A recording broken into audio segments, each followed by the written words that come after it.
Muito bem, vamos lá. Na página 57, a Igreja Contemporânea e a ascensão do movimento pentecostal, né? O crescimento desse movimento aí.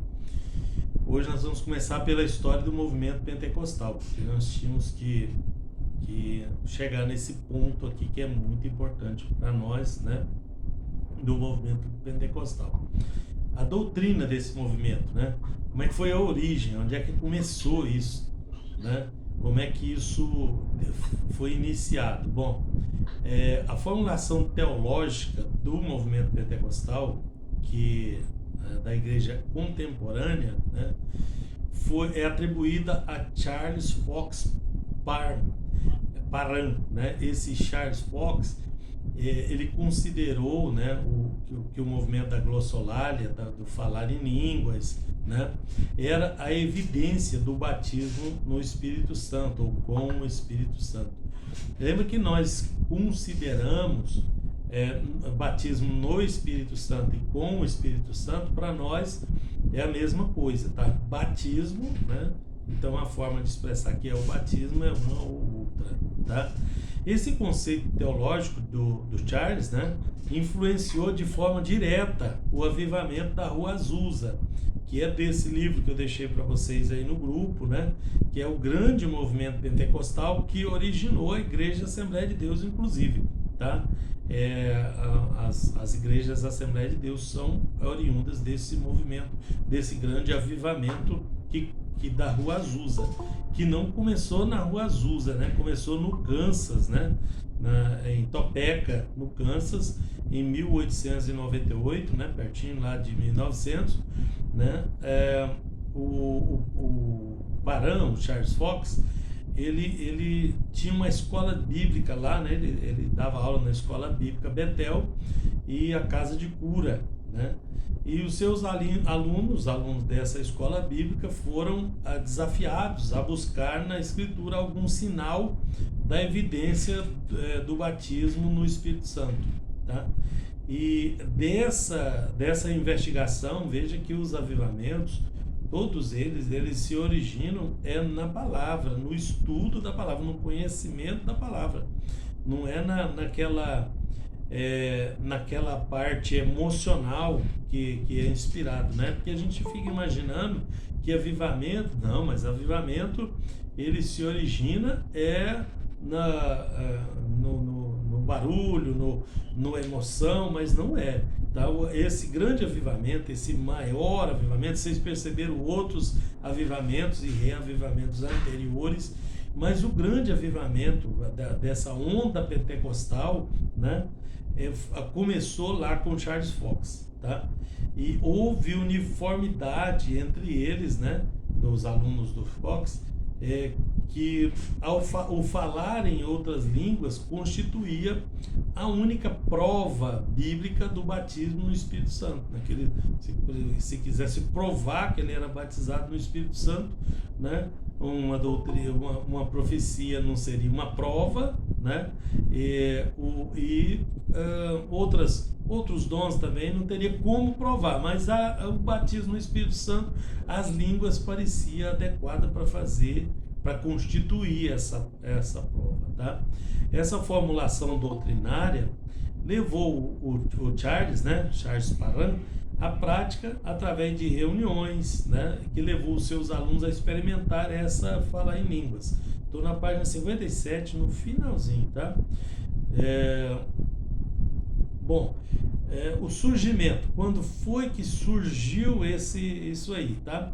Algumas incoerências aí na história, né, acerca do surgimento do movimento pentecostal, né, e até hoje tem disputas aí sobre esse tema, né? Mas algumas coisas nós temos aí. O protestantismo, devido à sua veemência em direitos, né, como o livre exame da Escritura, como o sacerdócio universal e a liberdade de expressão, né, e associou e abriu espaço para manifestações carismáticas. Não é católico carismática, é presbiteriano carismática, tá? E algumas igrejas batistas também entraram nessa história lá no início, mas era presbiteriano basicamente o início lá. Aconteceu que esse movimento, muitas pessoas foram convidadas a sair das suas igrejas, até no Brasil, vou falar sobre isso, tá? Mas o que atraía mais as pessoas é que a pessoa podia livremente ler a Escritura.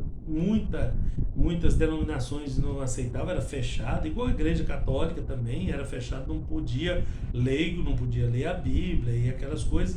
O sacerdócio universal que herdamos da Reforma, agora estamos em 1900, tá? Na história aí, e desde 1500 até 1900, tá?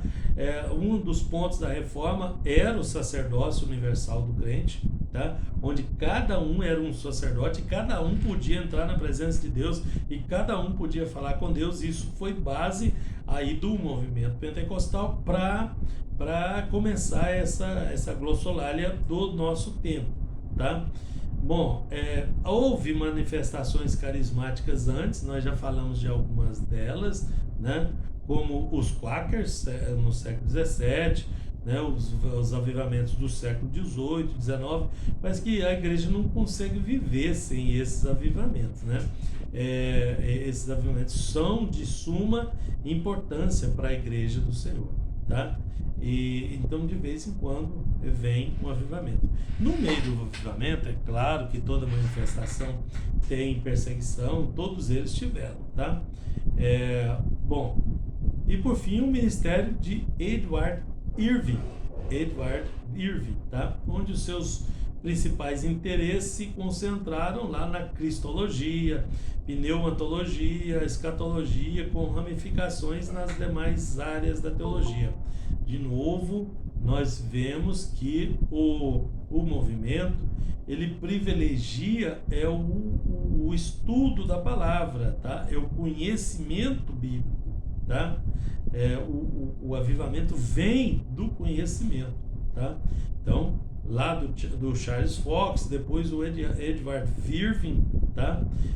Então esse Edward Irving é considerado o precursor do movimento carismático, né? Desse movimento carismático, né? Um deles, né? Foi desses movimentos pré-existentes lá, esse do Irving, né? E de outros para trás, né? Porque teve dos Quakers, os outros avivamentos, mas o do Irving foi especialmente o que trouxe, tá? Para o Charles Fox fazer aquela investigação lá na sua escola dominical, tá? E então foi deles que veio, né, com a finalidade de um maior envolvimento da igreja, né, pelos dons, né, na busca pelos dons, na busca do crente pela resposta bíblica, né? Eu acho que isso está para começar de novo para um avivamento, porque você precisa ver as manifestações, elas precisam estar presentes e tal. Se não está, aí começa a investigar, começa a buscar, e acaba aparecendo novamente, né? Então, foi durante os séculos que se passaram, desde a reforma, para trás da reforma foi tribuloso, vocês lembram como é que foi, né? Mas dali para frente vinha sempre com avivamento, e esse avivamento sempre querendo voltar nos 5 pontos da reforma, tá? E voltando na reforma, acabava voltando no avivamento, porque esse avivamento era quase que quase que automático quando se buscava aí, né? Então essa busca extraordinária pelos dons do Espírito Santo, por querer um encontro maior com Deus, uma busca maior pelos dons, todos eles, acabou culminando no movimento pentecostal, tá? E uma data a ser considerada para o início do movimento é o do Fox, né? Charles Fox, em 1901.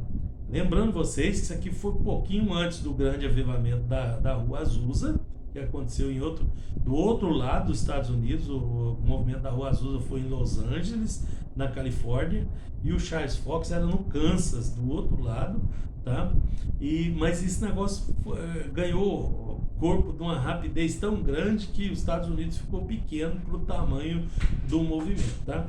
Veja que Charles Fox foi em 1901 e em 1910 já tinha missionários pentecostais descendo no Brasil, em Belém do Pará, tá? 9 anos depois a coisa já estava se espalhando pelo mundo, né? O novo movimento pentecostal. Também o Fox, ele formulou os princípios das doutrinas pentecostais, tá? O princípio básico das doutrinas pentecostais que nós vimos aí para trás. Na página seguinte, você vai ver a explosão do movimento pentecostal, né? Qual página que eu estou aqui? Na 59, página 59, para os que chegaram por último aí, tá?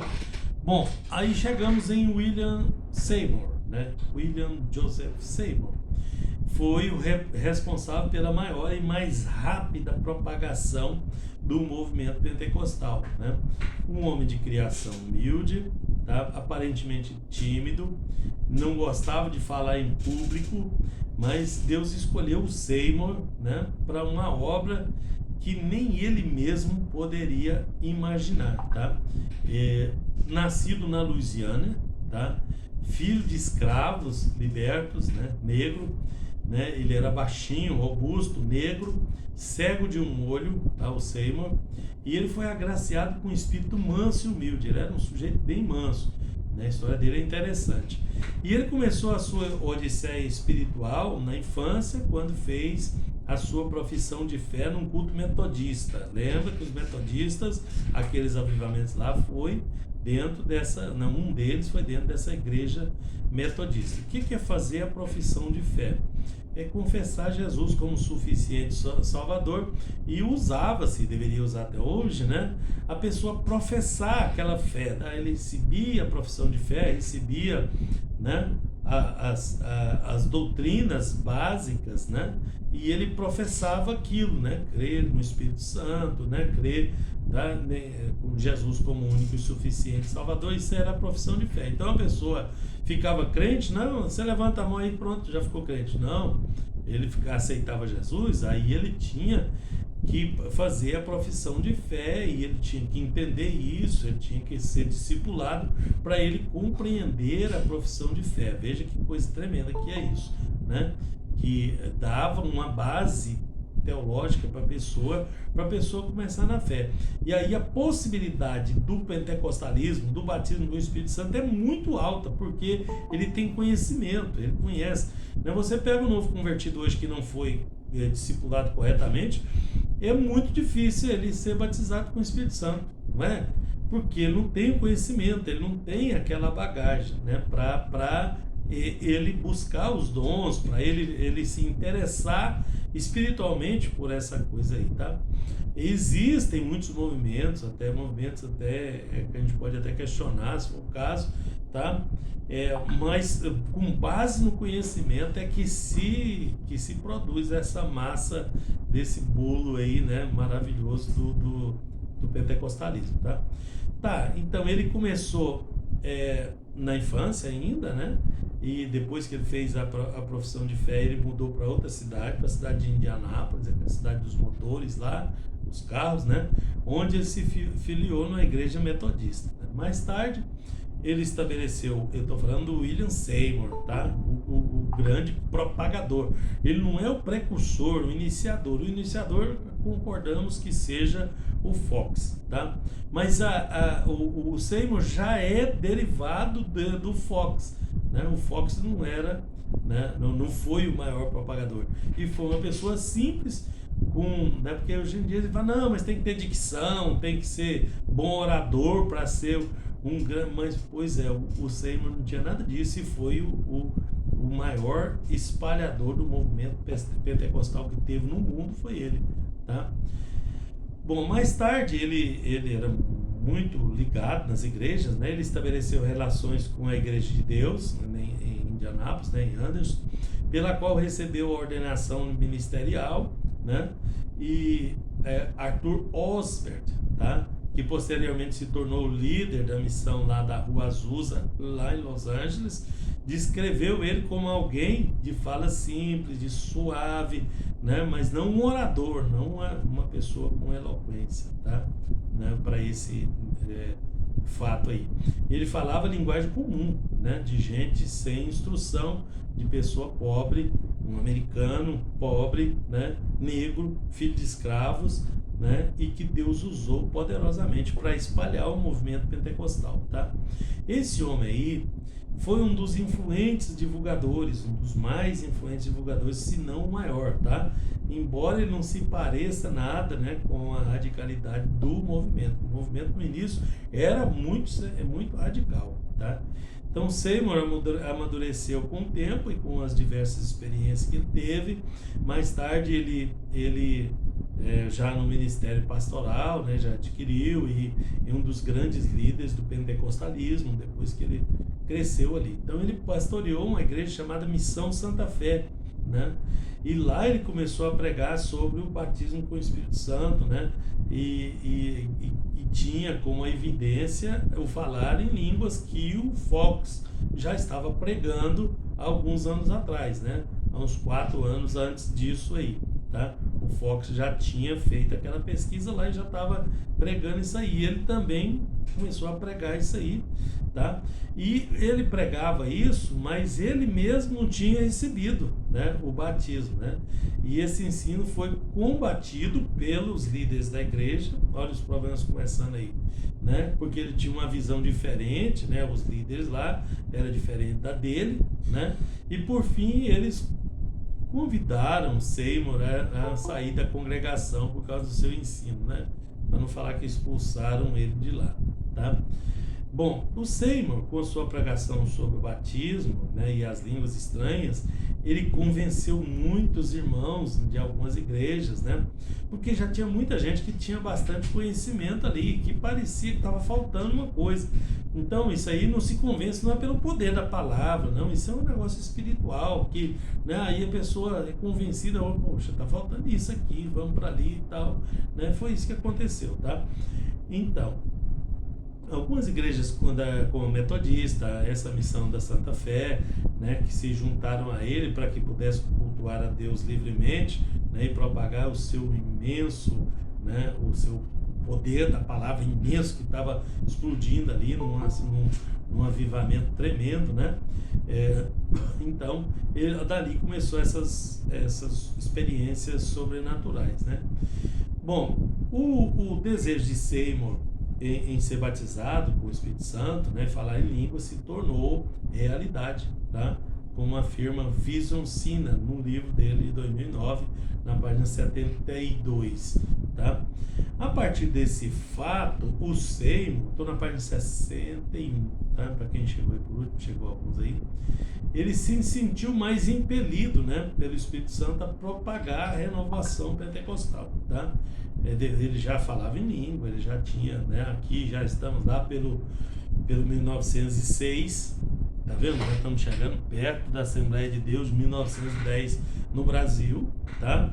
Mas já 1906, né, a coisa já estava pegando fogo lá. Então os cultos da Rua Azusa, na Califórnia, né, em Los Angeles, do outro lado, né, na costa lá oeste dos Estados Unidos, estava sendo observados e comentados por vários jornais em toda parte do mundo, né? Inicialmente, a visão desses jornais aí era de debochar. Você imagina ali até o tanto de crente tradicional, só tinha crente tradicional lá nos Estados Unidos, né?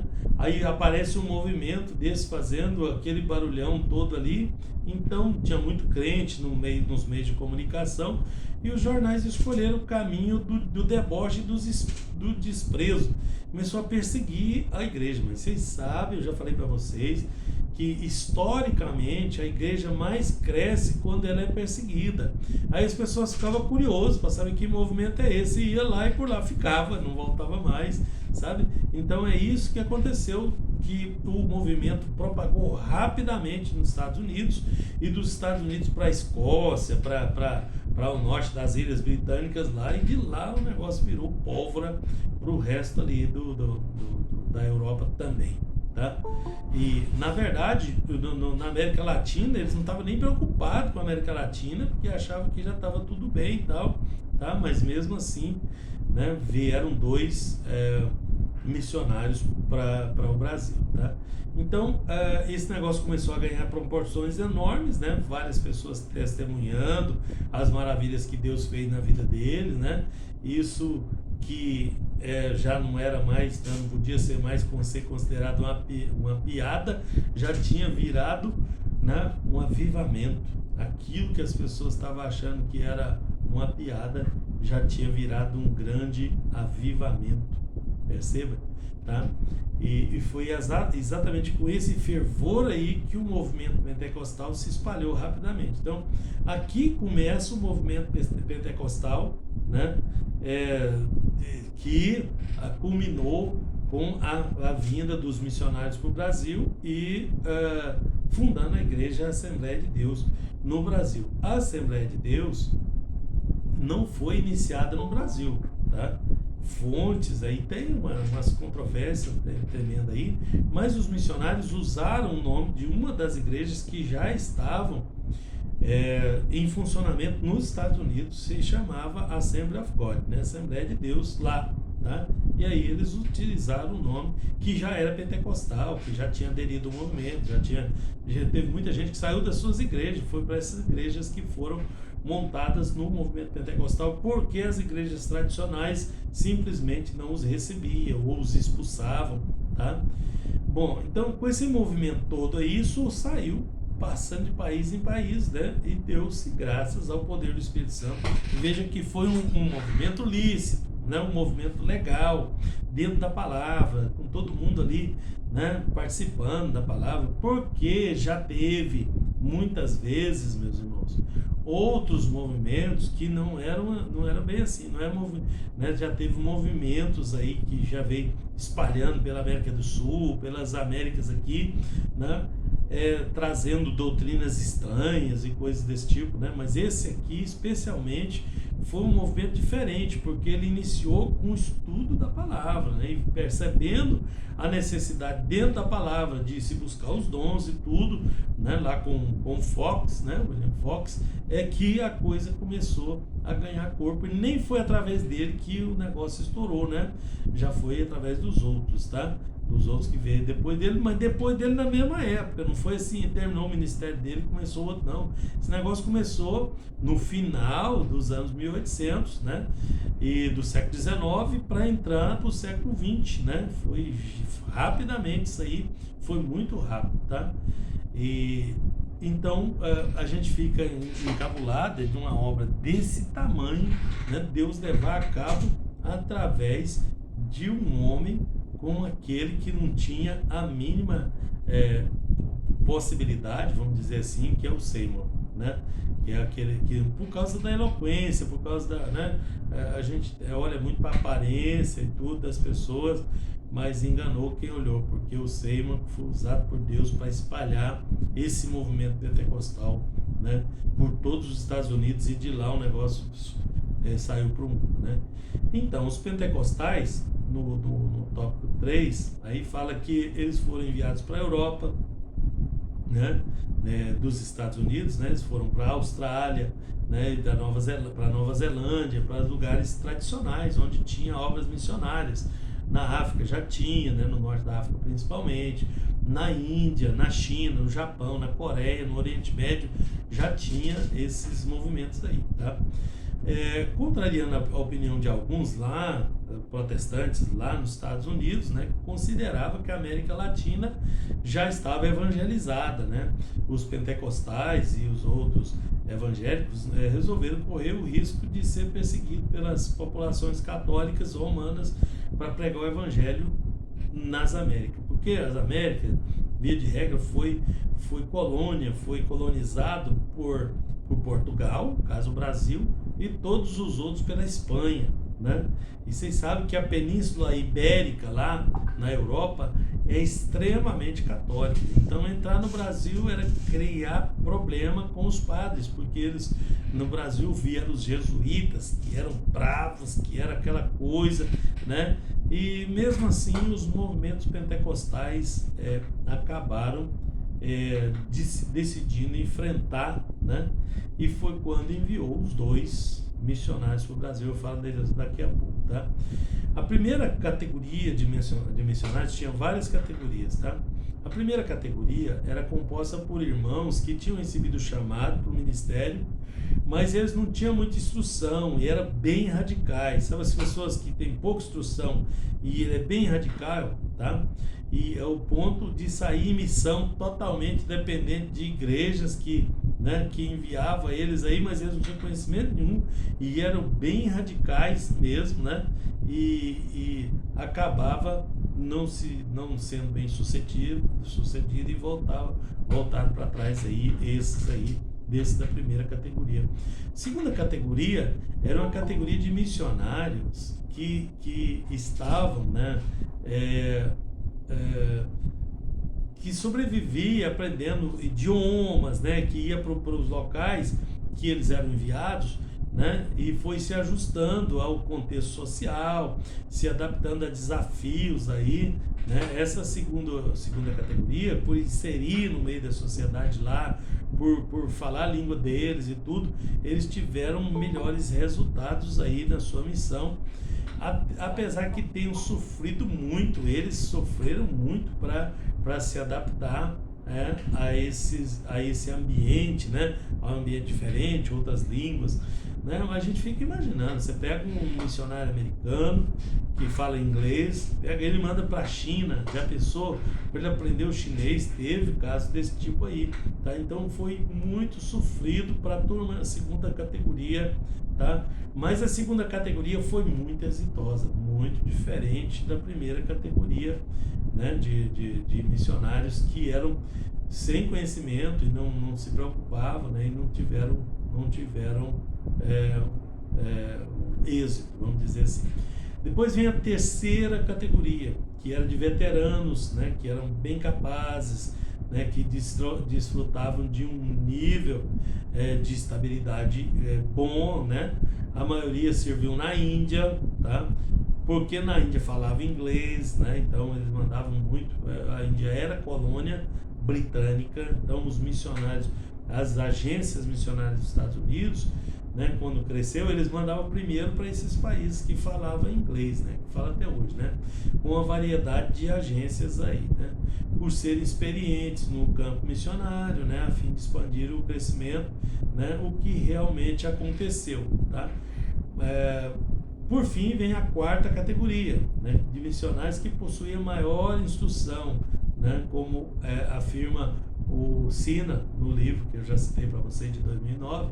Finalmente, os missionários formados em institutos bíblicos, né, constituem essa quarta geração, além do período letivo mais curto, né, que das faculdades e nos seminários. Os institutos bíblicos ofereciam uma intensa atmosfera espiritual, um círculo centrado nas escrituras e um ingresso rápido no ministério. Então, os missionários mais espertos, eles iam para esses seminários bíblicos, né, como esse seminário nosso, oferecia um ciclo mais curto do que as faculdades, era bem longo o ciclo, tinha que ficar 5 anos lá estudando, mais tal, né, e eles queriam ir mais rápido para, né, a missão, já para desenvolver os seus trabalhos, tá, e esses aí foram a turma, né, da quarta categoria de missionários, que também foi muito exitosa.